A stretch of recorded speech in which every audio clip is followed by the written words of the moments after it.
हमारा जो revision class में अगला टॉपिक है दैट इज इंटीग्रेशन। इंटीग्रेशन में मैंने आपको एक दो असाइनमेंट्स दिए जिनमें इंटीग्रेशन की प्रैक्टिस करवाई है, थोड़ी बहुत अपना वो रिवाइज करना। डायरेक्ट फॉर्मूले आप याद रखना। इंटीग्रल साइन एक्स क्या होता है? इंटीग्रल साइन एक्स बोलिए, याद है कि नहीं ये फॉर्मूले? Minus cos x.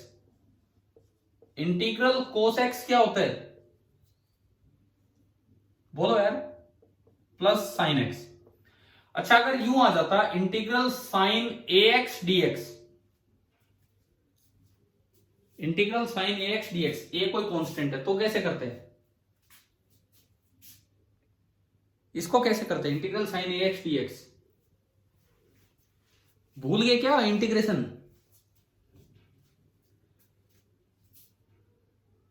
ए एक्स को हम यू मान लेते, सिखाया था कभी? यू मानने वाला काम किया था, है ना? फिर u बराबर ए एक्स, दोनों साइड डिफरेंशिएशन करते हैं विद रिस्पेक्ट टू x, तो a bar dx by dx one बराबर du बाई dx। इसका मतलब dx की वैल्यू आ गई du बाई a, dx की वैल्यू आ गई du by a।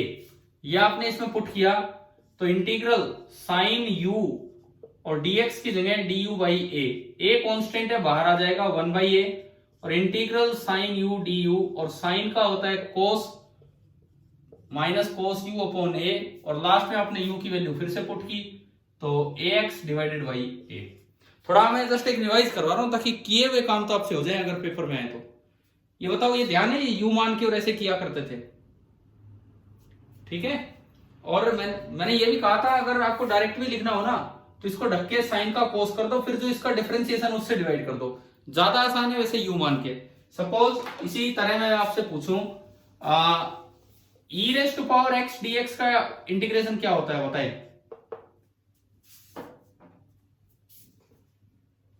e raised to power x। लेकिन अगर मैं पूछूं e raised to power ax dx क्या होगा, फिर दोबारा क्या करना है? डिवाइडेड बाई a, ये आना है। आएगा कैसे? आप इसको फिर दोबारा u मान लो, u is equal to ax, यहां से दोनों साइड du बाई dx निकाला बराबर a, यहां से dx आ गया du बाई a, आपने वैल्यूज इसमें पुट की तो ये बन गया integral e raised to power ax को तो u बोल दिया और dx को आपने बोला du अपॉन a बाहर आ गया और 1 by a integral e raised to power u du, e raised to power u ही होगा इसका, और u की वैल्यू आपने लास्ट में पुट की ax, तो e raised to power ax upon a। ये तो है पूरा स्टेप कि किस तरह से आपको आगे जाना है, और नहीं तो मैंने आपको डायरेक्ट बता रखा है कि भाई कैसे आपको ये करना था, u की वैल्यू पुट करो u मान के या फिर सीधा करना। चलो ये इंटीग्रेशन इस टाइप की हो जाएगी जो सीधे इंटीग्रेशन है वो, क्लियर? अच्छा, फिर एक ये जो इंपॉर्टेंट इंटीग्रेशंस होते हैं हमारे फिजिक्स में, ये दो ये होते हैं जो मैंने आपको बताया था, integral sine square x dx and integral cos square x dx. ये ध्यान है कैसे करते थे हम? Integral sine square x dx and integral cos square x dx, ये ध्यान है किस तरह से किया करते थे हम ये इंटीग्रेशन? भाई देखो सुनो, आपने नोट्स बनाए हैं कि इतने दिन कुछ जो मैंने पढ़ा है उस पर? तो अगर बनाए हैं तो एक बार थोड़ा रिवाइज करके जाना। एक फॉर्मूला मैंने बताया था cos two theta, cos two theta is cos square theta minus sine square theta.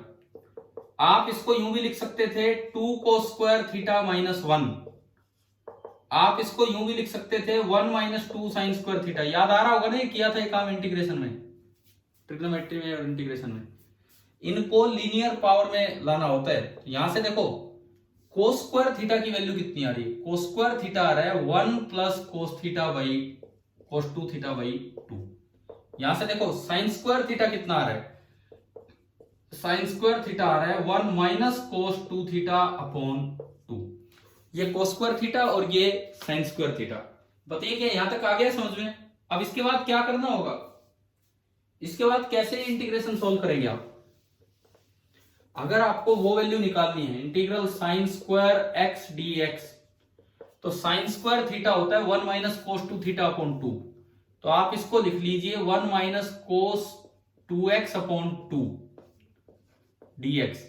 अब देखिए 1/2 तो बाहर आया, कांस्टेंट है। एक टर्म बनेगी इंटीग्रल dx 1 इंटू dx, और एक टर्म बनेगी इंटीग्रल कोस 2x dx। इंटीग्रल dx क्या होता है? इंटीग्रल dx डायरेक्टली आपका x होता है। क्लियर? वो हमने x लिख दिया यहां पे। और उसके बाद अगर मैं इंटीग्रल cos 2x लिखूं तो cos का क्या होता है? sin 2x। और अगर ये x के साथ 2 एक्स्ट्रा है तो आप 2 से डिवाइड कर दो, ये u वाला मेथड से होगा। आप बताओ क्या sin स्क्वायर x का इंटीग्रेशन करना आ गया कि नहीं? बोलिए, जवाब दीजिए।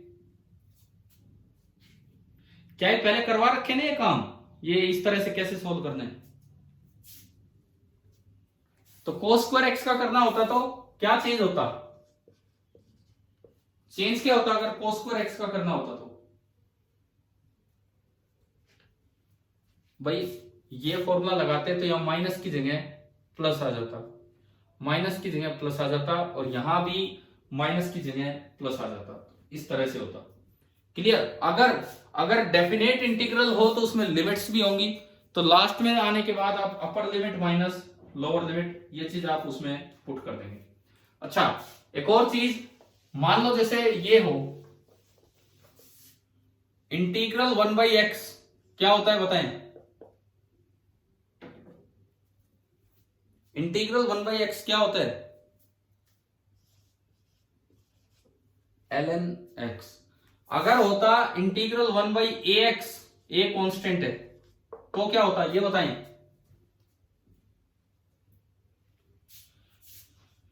log x नहीं, log ax बाई a। जो भी ax का डिफरेंशिएशन उससे डिवाइड कर दो। u वाले मेथड से ही होता है, इतना टाइम नहीं लगाना डायरेक्ट। अगर होता 1 upon ax plus b dx, ये बताएं क्या होगा? इसका इंटीग्रेशन क्या हो? ln of ax plus b upon a। ये चीज आप कहीं भी अप्लाई कर सकते हो। ये वाला जो मैं अभी आपको सिखा रहा हूं, जैसे मैंने आपको log में अप्लाई करके पूछा, सपोज ये अगर मैं दूसरी जगह अप्लाई करके दिखाता हूं आपको, ये बताओ ये कितना होता है? sin x dx कितना होता है? बताइए, अब फटाफट बताते चले। sin x dx minus cos x। ठीक है, अगर मैं यहां a लगा दूं तो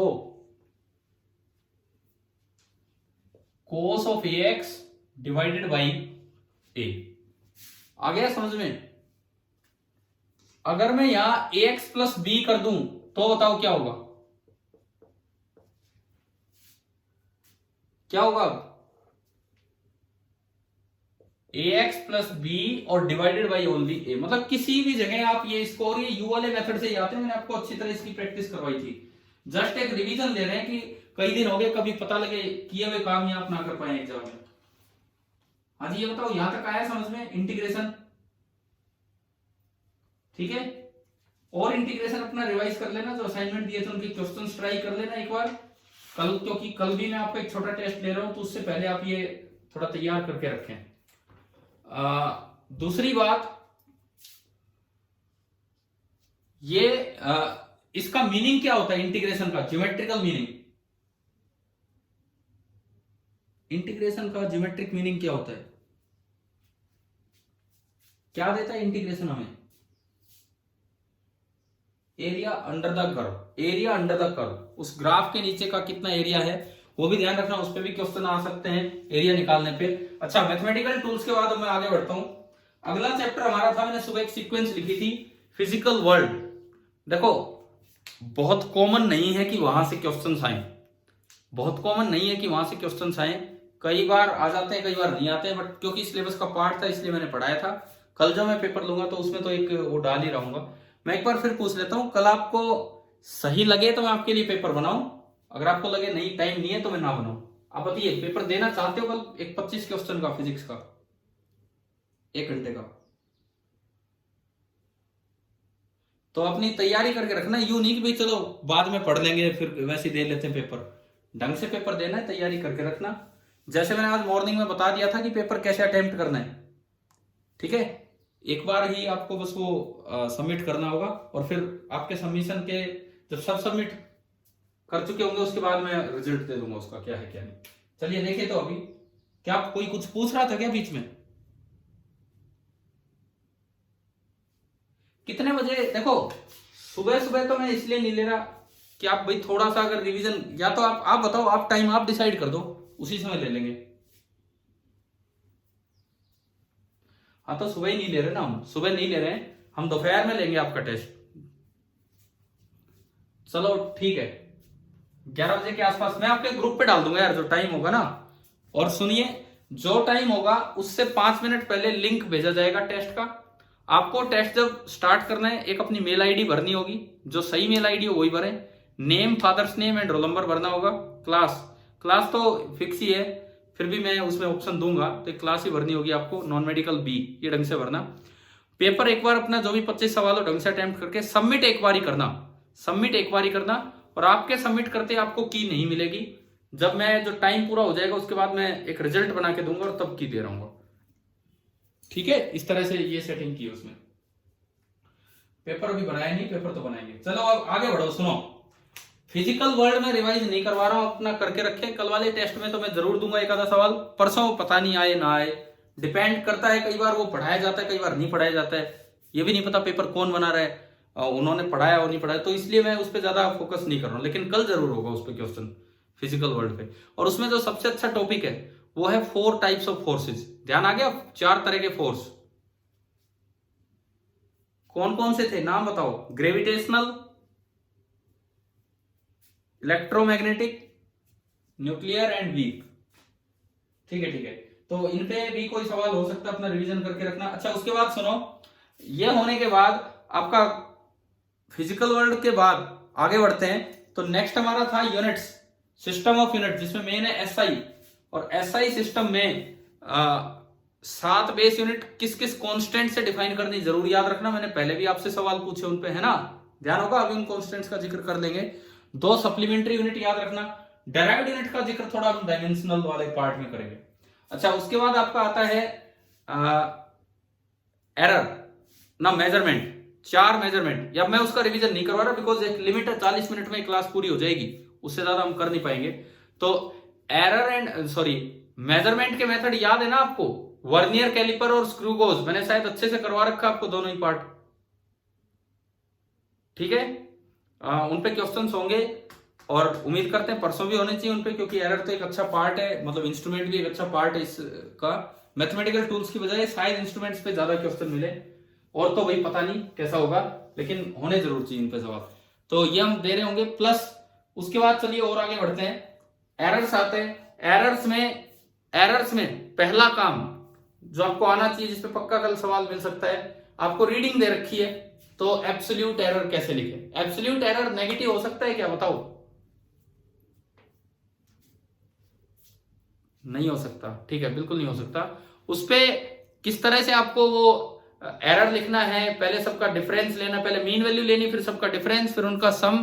तो ये चीजें हो सकता है कल के टेस्ट में मैं पूछ लूं आपसे, एरर लिखना, फिर उसको रिलेटिव एरर में बदलना, फिर उससे परसेंटेज एरर लिखना, ये चीज। उसके बाद आता है प्रोपेगेशन। अच्छा एक चीज मैं भूल गया, पहले टाइप्स ऑफ एरर था, सिस्टमेटिक एंड रैंडम, एक क्लास तो हमने उस पर भी ली थी, वो अपना रिवाइज कर लेना। फिर आपका प्रोपेगेशन या कॉम्बिनेशन ऑफ एरर। सम या डिफरेंस में बताओ क्या रूल है, अगर 2 क्वांटिटी का सम या डिफरेंस किया जाता है तो क्या रूल है एरर में। अगर ए है A mean plus minus delta A, B है B mean plus minus delta B, Z में कह रहा हूं ए माइनस बी है, बताओ एरर कितना होगा जेड में?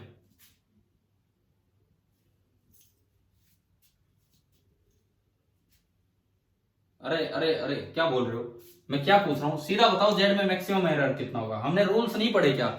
हमने रूल्स पढ़े हैं कि जो अगर आप हाँ सम या डिफरेंस करते हो तो दोनों ही बार एब्सोल्यूट एरर जुड़ जाएगा, delta A plus delta B. अपने यार रूल्स रिवाइज करके रखो। देखो मुझे बुरा तभी लगेगा जब पढ़ाई हुई चीज और वो एग्जाम में आ रही है और फिर आप ना करके आए, फिर बताओ क्या फायदा होगा।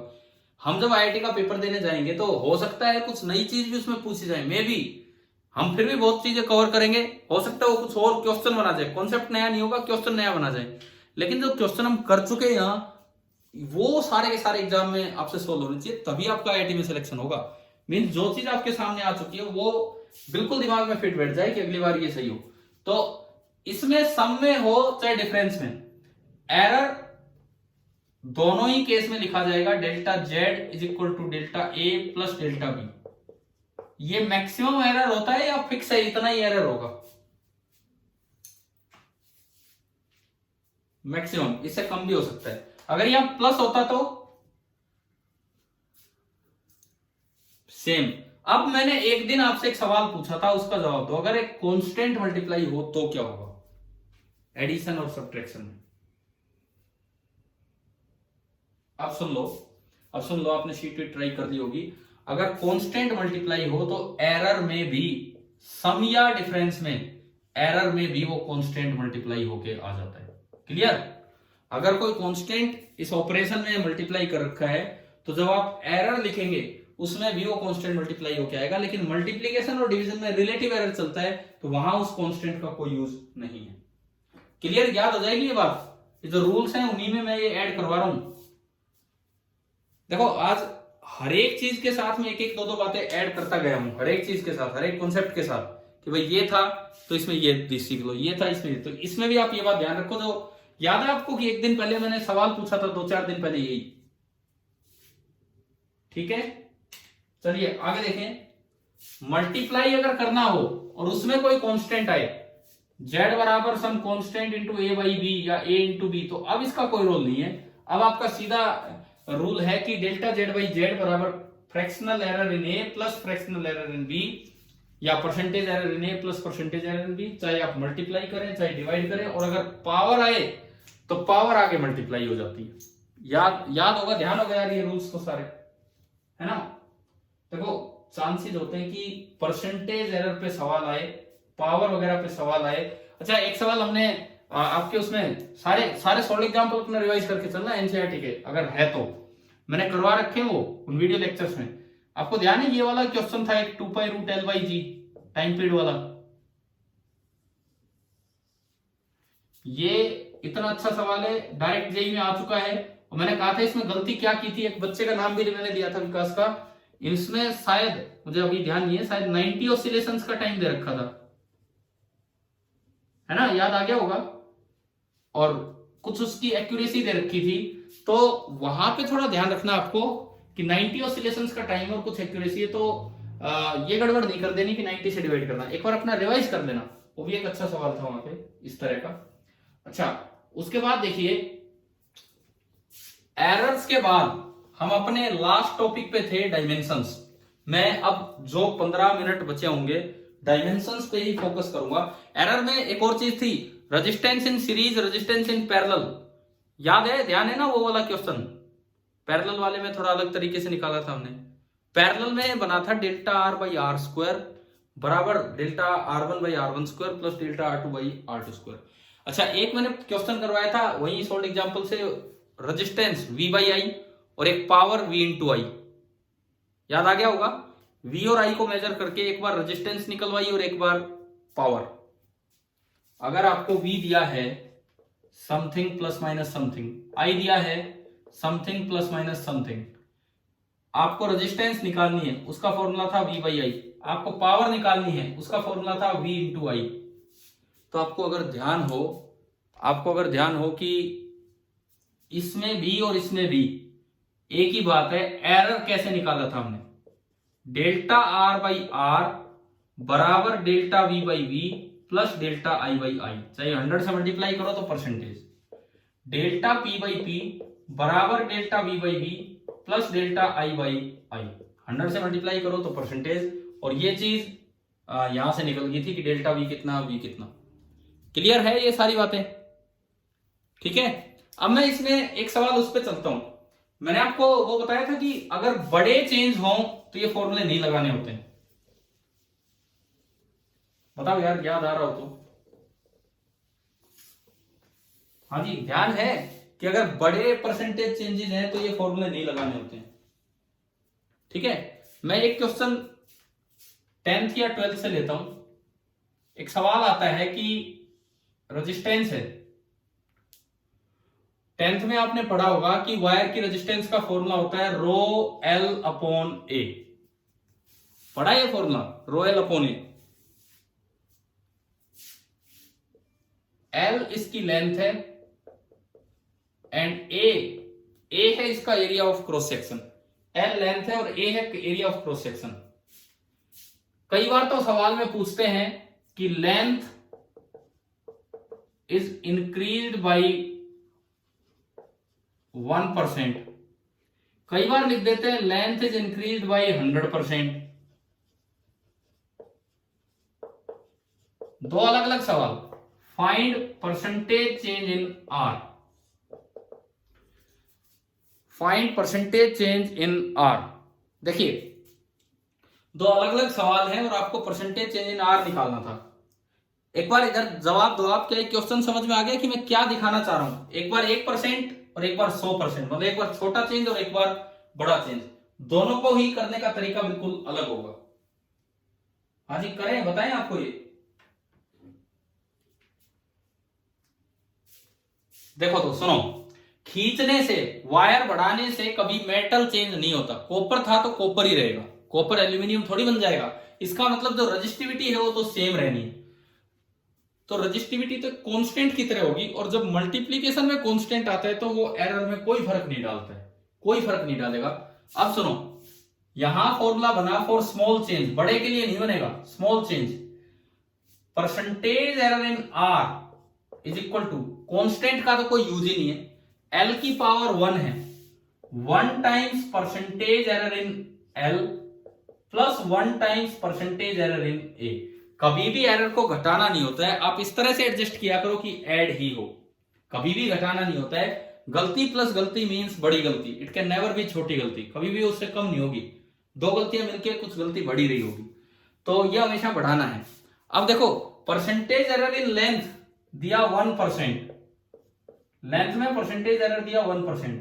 परसेंटेज एरर इन एरिया, अगर आपने, हम ये मान के चलें कि वॉल्यूम कांस्टेंट है, अभी इस चैप्टर में हम ये मान के चल रहे हैं कि वॉल्यूम कांस्टेंट है।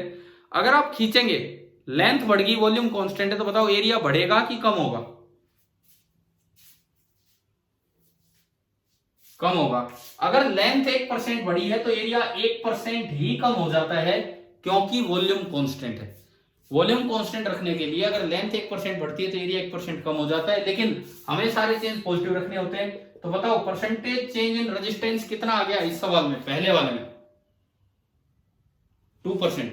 अगर मैं ये फॉर्मूला यहां लगा देता 100% वाले में, 100% वाले में अगर मैं ये फॉर्मूला लगा देता, तो आप बताएं कि कितना परसेंटेज चेंज ये आंसर देता, ये वाला आंसर देता?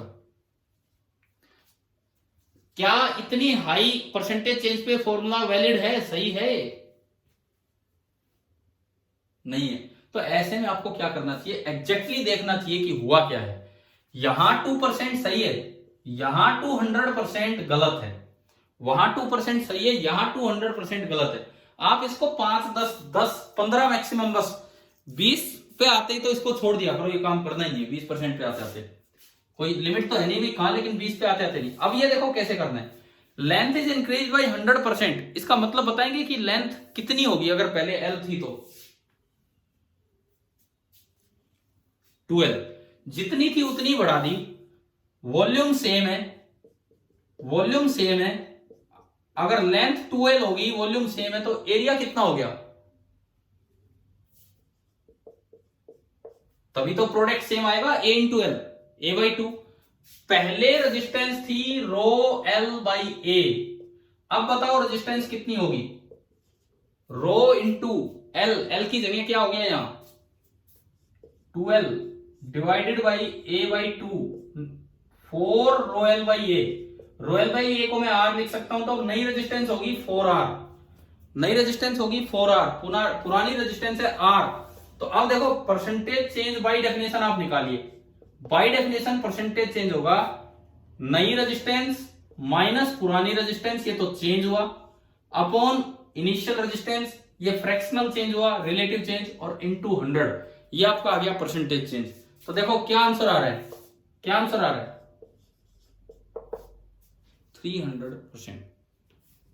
क्या समझ में आया? वो गलत आंसर दे रहा था, वो कितना आंसर दे रहा था हमें, 200%। ठीक है ना? यही सेम चीज, ये तो मैं थोड़ा 10th की तरफ ले गया जो 12th में आना है। सेम चीज ये कि ये यहाँ +1 में जो अक्सर पूछ ली जाती है आगे चल के, आगे क्यों, इसी चैप्टर में, क्योंकि एरर यहाँ आता है, क्योंकि मोमेंटम, काइनेटिक एनर्जी, कुछ फॉर्मूले तो हम 10th में पढ़ के आते हैं, 9th 10th में, है ना?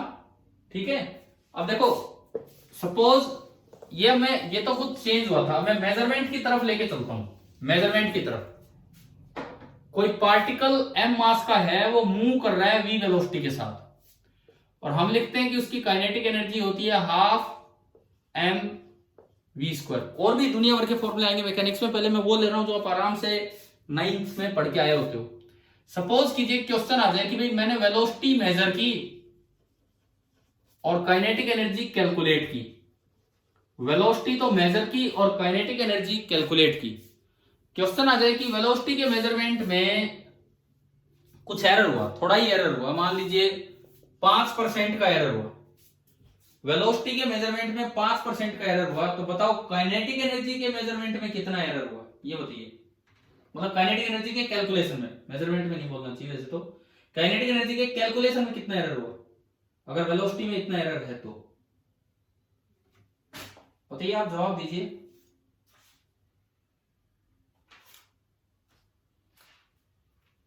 हाँ जी बोलो, जल्दी करो, टाइम पूरा हो जाएगा, फिर ये काम भी नहीं हो पाएगा पूरा। कोई तो जवाब दो। देखो m कांस्टेंट होता है तो m/2 भी कांस्टेंट हो गया। बताइए क्या कांस्टेंट मल्टीप्लाई हो रहा है v² से, तो क्या कांस्टेंट एरर में कोई फर्क डालेगा? नहीं डालेगा। इसको हटाओ। तो percentage error in kinetic energy, power कितनी है v की, 2 टाइम्स परसेंटेज एरर इन v, और v में परसेंटेज चेंज कितना था, 5, तो 2 × 5 10, आंसर आ गया 10%। लेकिन अगर आप थोड़ा ज्यादा कर दो, इस बार मैं पूरा 100% पे नहीं जा रहा, सपोज कीजिए 25%, मान लो ये आ जाए कि percentage error in measurement of v is 25%, तो अब बताओ कैलकुलेशन ऑफ काइनेटिक एनर्जी में कितना एरर गया होगा, अब कैसे निकालें? 50 नहीं यार, वही तो मैं बता रहा हूं, अब क्यों ये दोबारा लगा रहे हो, दोबारा अब ये लगेगा ही नहीं, 20 से ऊपर जाओगे एरर ज्यादा होने लग जाएगा, गलती हो जाएगी। अब देखो कैसे करना चाहिए, सुनिए। सबसे पहले लिख लो काइनेटिक एनर्जी इनिशियल ½ mv²। उसके बाद बड़े मेजरमेंट के लिए मान लो पहले स्पीड v थी, आपने एरर कर दिया 25%, 25% का मतलब होता है 1/4, आपने वेलोसिटी 1/4 ज्यादा मेजर कर दी, आपने वेलोसिटी मेजर कर दी v + v/4, आपने वेलोसिटी मेजर कर दी v + v/4, कितनी आ गई, इस तरह से करने होते हैं, कितनी आ गई, 5v/4। तो अब अगर मैं काइनेटिक एनर्जी फाइनल लिखूं, कितनी आई देखिए, ½ m 5/4v का स्क्वायर, ½ mv² को तो मैं ke इनिशियल लिख सकता हूं, और 5/4 के स्क्वायर को लिख सकते हैं 25/16, के इनिशियल इंटू 25/16। तरीका सीखो अब कैसे अप्लाई कर रहे हैं, क्या आया यहां तक समझ में, के इनिशियल के फाइनल। अब देखो percentage change in kinetic energy, पहले चेंज लिखो, फाइनल माइनस इनिशियल, तो फाइनल है 25/16 के इनिशियल माइनस के इनिशियल। इसके बाद बताइए किससे डिवाइड करना होता है, के इनिशियल से और इनटू 100। आ गया समझ में, आ गया ना समझ में, के इनिशियल कॉमन आके कट गया, ये बचा 25/16 माइनस 1 गुणा 100, 25 में से 16 गए 9, तो ये 900/16। थोड़ा बहुत काट पीट के देखो कितना आ रहा है, मैंने 4 से काटा, 4 2 8, 4 2 8 10, 4 2 8 20, 4 5 25 अपॉन 4। इसको फिर डिवाइड कर रहा हूं, 4 5 20 25, 4 6 24। अब ये देखो आप, आप उस तरीके से जाते तो आंसर क्या आ रहा था? 50%। ध्यान है, अभी तो देखा 25 का डबल करते तो 50%, जबकि एग्जैक्ट आंसर क्या आ रहा है? 56.25%। तो बड़े चेंजेस के लिए कैसे देखना होता है, क्या ये समझ में आ गया है? ठीक है, मैंने एक एग्जांपल, एक 9th का ले लिया, एक 10th का। ये काइनेटिक एनर्जी 9th वाला और एक रेजिस्टेंस वाला 10th वाला। कुछ भी इस तरह की चीजें आ सकती है, लेकिन या तो आपको फॉर्मूला पता होगा या फिर फॉर्मूला आपको दे रहे होंगे। अच्छा ठीक है, एरर के बाद अब बस 5-7 मिनट बचे हैं, मैं आता हूं डायमेंशंस पे। डायमेंशंस में सबसे लास्ट में मैंने पढ़ाया था, तो आपको याद ही होगा, 3 एप्लीकेशंस करवाई थी, उसकी पूरी शीट भी करवा दी आपको, किस तरह से क्या था क्या नहीं। क्या आप लोगों ने खुद वो शीट कर दी है सोल्व? मैंने आंसर दे दिए थे, तो आपको खुद सोल्व कर लेनी चाहिए। अब एक चीज सुनो, आखिरी बात, क्योंकि हम अभी फिजिक्स बहुत ज्यादा नहीं जानते हैं, लेकिन हो सकता है कि डायमेंशनल फॉर्मूले आगे तक के यूज करने पड़ जाएं। डायमेंशन वाले चैप्टर में बच्चे को दिक्कत क्या आती है, कुछ ऐसे सवाल होते हैं कि अगर वो फिजिक्स 1-2 की पढ़ चुका होता तो बड़ा आसान होता उसके लिए सवाल। आज नई टर्म आ जाएगी जो आपने सुना ही नहीं है, टॉर्क। चलो हो सकता है किसी क्लास में जिक्र हो गया हो, angular momentum, radius of gyration, कुछ भी नई टर्म आ जाए तो उनका मतलब ही नहीं पता, तो हम डायमेंशन लिखे कैसे? अब कोई मुझे ये कहते कि ये मीटर में मेजर होता है, तो मैं फटाफट लिखे आऊंगा कि इसके डायमेंशन एल है। तो आप एक काम करेंगे, एनसीईआरटी बुक ना हो तो भाई मैं इसकी फोटो खींच के डालूं। बुक है क्या आपके पास? 1-2 पेजेस की जो मैं बोल रहा हूं, नहीं है तो सुनो, अपेंडिक्स A9 ग्राफ में ये पीछे दिया है बुक में, पीछे सबसे एंड में दिख गया, थोड़ा सा नजर तो आ गया होगा किस तरह का है। एक टेबल दी है। अब उसमें सुनो क्या है, इसमें डेराइव्ड फिजिकल क्वांटिटीज है बहुत सारी, 94 है, 94। मैं आपको इनमें से कुछ बता रहा हूं जो आपको याद रख लेनी चाहिए, जो अक्सर कॉमन होता है डायमेंशन वाले चैप्टर में। मैं तो मेरे पुराने अनुभव से बता रहा हूं कि इस तरह की चीजें अक्सर पूछ ली जाती हैं। वैसे नहीं पूछी जानी चाहिए, क्योंकि अभी हम क्या उम्मीद करें कि बच्चा कितना याद करके आएगा। सुनो, पहले पेज पे डायमेंशंस दिए हैं, एरिया, वॉल्यूम, डेंसिटी। आप बताते चलो, एरिया का आता है आपको, एरिया L², ठीक है, वॉल्यूम L³, डेंसिटी का क्या होगा? डेंसिटी का जल्दी जल्दी बोलो, M1L-3, L³ नहीं, L-3। अरे डेंसिटी होती क्या है? मास अपॉन वॉल्यूम, तो ऊपर जाएगा तो L-3 हो जाएगा ना, और T0।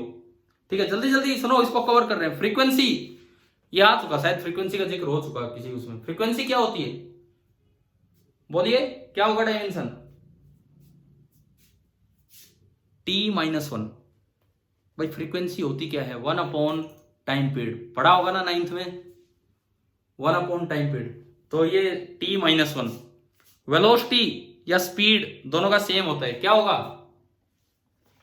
जल्दी बोलो, LT-1। Acceleration LT-2। Force MLT-2। यार ये तो वो है जो हमने अभी पीछे यूज भी किए हैं। अब जो इसमें थोड़े नए हैं मैं आपको वो बताता हूं। एक तो स्ट्रेस और स्ट्रेन, ये सुनो, जिन पे सवाल आ सकते हैं। कभी आप मतलब ना पता होगा, फालतू में एक सवाल मिस हो जाएगा।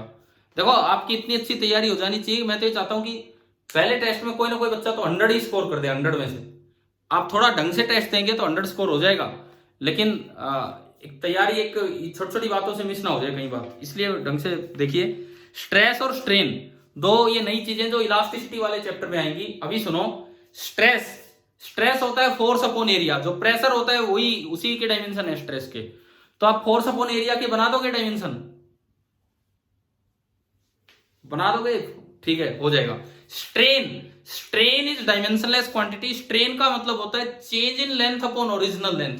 तो ऊपर भी मीटर नीचे भी मीटर, तो स्ट्रेन के डायमेंशन क्या होंगे? 0, मतलब कुछ डायमेंशन ही नहीं होगा। मॉडुलस का जिक्र हुआ था एक दिन, यंग्स मॉडुलस, बल्क, ये यंग्स मॉडुलस ऑफ इलास्टिसिटी, ये सब एक किसी ना किसी दिन तो आया था शायद। तो मॉडुलस होता है, यंग मॉडुलस होता है stress upon strain, Young's modulus होता है स्ट्रेस अपॉन स्ट्रेन। स्ट्रेस के जो डायमेंशन है वो यंग मॉडुलस के होंगे, क्योंकि स्ट्रेन के तो डायमेंशन होते ही नहीं। अच्छा इसमें सुनो एक अगला इंपॉर्टेंट जो नीचे आ रहा है, मैं डिस्कस कर चुका, कोफिशिएंट ऑफ विस्कोसिटी। बताओ, आपको याद होना चाहिए क्या है इसके डायमेंशंस। ईटा, ईटा पढ़ा था हमने पीछे पीछे वाली क्लासेज में, और एक फॉर्मूला भी निकाला था Stokes law, 6 pi eta R V. या तो आप इससे निकाल लो ईटा के डायमेंशन, है ना, बताया था मैंने, इससे निकाल लो, या फिर मैंने कहा था कि याद भी कर लो ये ईटा, तो क्योंकि ये फॉर्मूला ही तब निकला था जब हमें ईटा के डायमेंशन याद थे। ईटा के बताओ किसी को याद है कि नहीं है। यार मैं 2 बार डिस्कस कर चुका हूं ये one, M L minus one T minus one, ये होता है ईटा का डायमेंशन। अब तो याद हो जाएगा, ये बड़ा इंपॉर्टेंट है।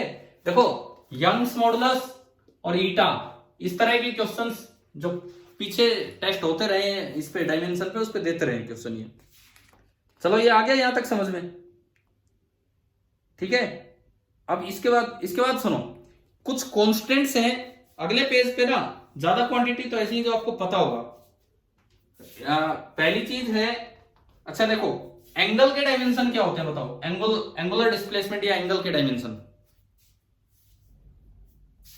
डायमेंशनलेस। एंगुलर वेलोसिटी एक टर्म होती है, that is angle upon time. Angular velocity एक टर्म होती है एंगल अपॉन टाइम, उसके डायमेंशन क्या होते हैं, t minus one. Angular acceleration एक टर्म होती है omega upon time, angular velocity upon time, इसके डायमेंशन क्या होंगे, इसके डायमेंशन क्या होंगे, नहीं t माइनस टू हो जाएगा। तो इसमें सुनो, पेज नंबर 2 पे पहला है एंगुलर एक्सेलरेशन, पेज नंबर 2 पे दूसरा है रेडियस ऑफ जाइरेशन। ये टर्म है रेडियस ऑफ जाइरेशन, ये डिस्टेंस होती है। तो रेडियस ऑफ जाइरेशन एक डिस्टेंस है जो हम रोटेशन वाले चैप्टर में पढ़ेंगे। तो बताओ इसके डायमेंशन क्या होंगे, एल, ओनली एल। ये मैं आपको टेबल भेजूंगा पढ़ना, इसमें नीचे बड़े इंपॉर्टेंट चीज आ रही है, आप वो सुनिए। इसमें अगर हम थोड़ा नीचे आके देखते हैं तो कुछ कांस्टेंट्स के डायमेंशंस दिए गए हैं, कुछ कांस्टेंट्स के डायमेंशन है, ये वो कांस्टेंट्स हैं जो उनको डिफाइन करने में यूज होता है। प्लैंक्स कांस्टेंट, ग्रेविटेशनल कांस्टेंट, मैंने यार निकलवाए आपको ये। ग्रेविटेशनल कांस्टेंट के डायमेंशन आप किससे निकाल सकते हो, जी m1 m2 upon are square, निकाल लोगे यहां से, ठीक है।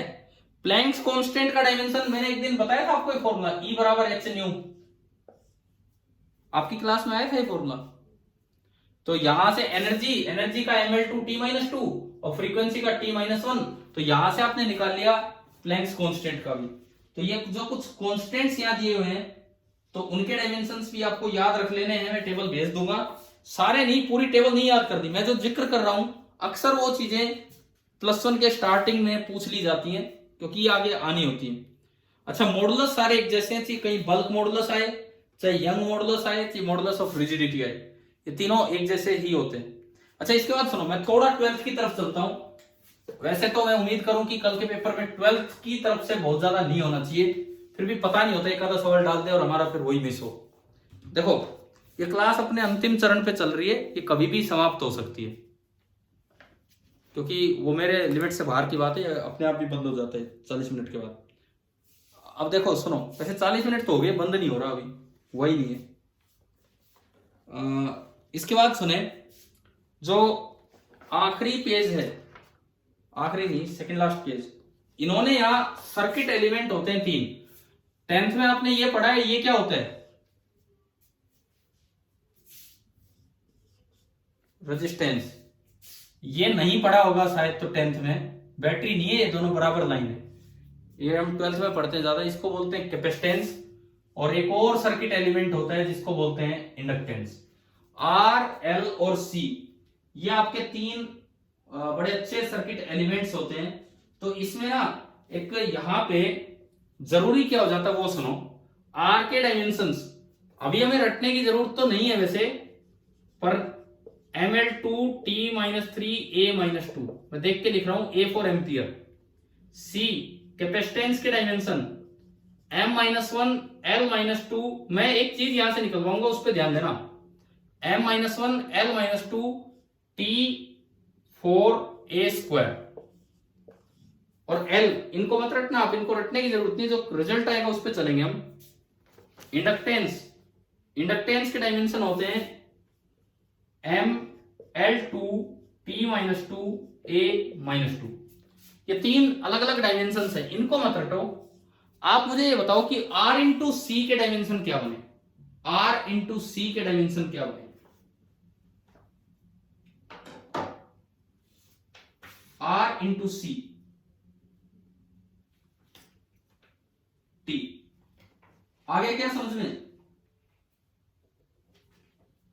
हाँ जी, समझ में आ रहा है? यहां से R इंटू सी अगर आप देखोगे डायमेंशनली सब कुछ कटेगा और ओनली टी। इसलिए बता रहा हूं, एक बड़ी इंपॉर्टेंट ये फॉर्मूले हैं 12th के, जो डायमेंशंस में यहां पूछ लिए जाते हैं। 12th में तो सीखेंगे डिटेल में कि कोई सोचता है यार R का इतना खतरनाक डायमेंशन, C का इतना खतरनाक डायमेंशन, लेकिन 12th में एक फॉर्मूला आता है टाइम कांस्टेंट, और उसकी वैल्यू होती है R इंटू सी। टाइम कांस्टेंट की वैल्यू होती है R इंटू सी, और टाइम कांस्टेंट की यूनिट होती है सेकंड। तो अभी तो आपको ऐसे पता लगा कि ये दो अलग अलग फॉर्मूले हैं। देखो मैंने बोर्ड पे लिखे हैं, मैं टेबल भी भेज रहा हूं, कोई याद करना चाहे कर भी सकता है। एटलीस्ट हमें ये फॉर्मूले याद होना चाहिए कि R इंटू सी एक टाइम होता है, और टाइम की यूनिट क्या होती है? सेकंड। तो अगर कभी भी R इंटू सी के डायमेंशन पूछ लिए जाएं तो वो हमेशा क्या हो जाएंगे? T। क्लियर हुआ कि नहीं यहां से? ठीक है, अब आप मुझे यहां से बताओ L बाई आर के डायमेंशन क्या है? L by R,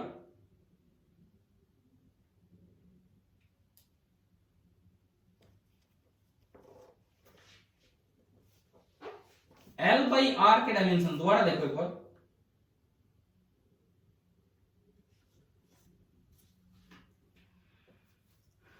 L by R के डायमेंशन दोबारा देख के बताएं।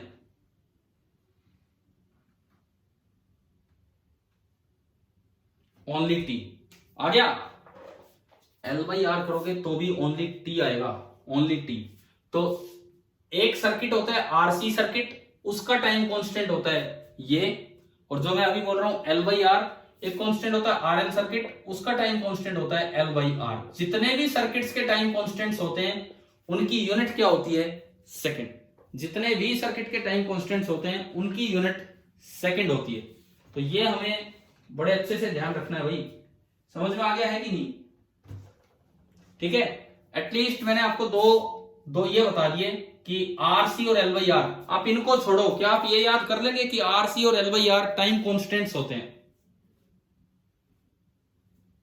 वैसे तो कम चांस हैं, बट पीछे जब मैंने देखा है पिछले स्कूल में भी, जहां भी, तो यहां +1 में एलआरसी डाल दिए जाते हैं, तो केवल इसलिए कि बच्चे ने सुन रखा हो कि टाइम कांस्टेंट क्या है क्या नहीं। अच्छा, एक और चीज, एलआरसी से रिलेटेड ही एक और टर्म आता है वहां पे, उसे बोलते हैं एंगुलर फ्रीक्वेंसी, और वो होती है 1/√LC। आप एक बार √LC के डायमेंशन चेक कीजिए, √LC के डायमेंशन चेक कीजिए।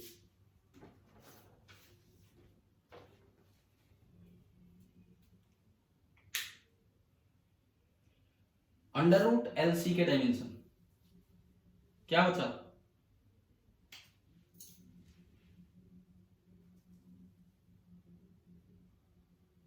बोलिए क्या बचा? √LC का डायमेंशन, √LC। देखो पहले L और C को मल्टीप्लाई करो, पहले L और C को मल्टीप्लाई करो, सब कुछ कट गया, T4 T-2 तो T² बचा। तो √LC जो होता है वो भी एक टाइम ही होता है। समझ में आ रहा है?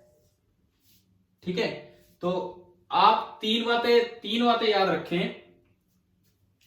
एक टाइम होता है RLC की टर्म्स में, एक टाइम होता है L बाई आर, और एक टाइम होता है √LC। क्या ये तीन फॉर्मूले याद हो जाएंगे? भाई या तो ये याद करो, या तो ये याद करो, या फिर ये बात याद करो, वो वैसे 12th में आनी है। ये तीन चीजों के डायमेंशन टाइम के होते हैं, RC, L by R and √LC। Clear? और अगर इनका रेसिप्रोकल हो तो उसके डायमेंशन क्या होंगे? T-1। अगर इनके रेसिप्रोकल हो तो उसके डायमेंशन हो जाएंगे आपके T-1। चलो अब ये बताओ, ये जो टेबल है इसमें टोटल देने को तो 94 दे रखे हैं।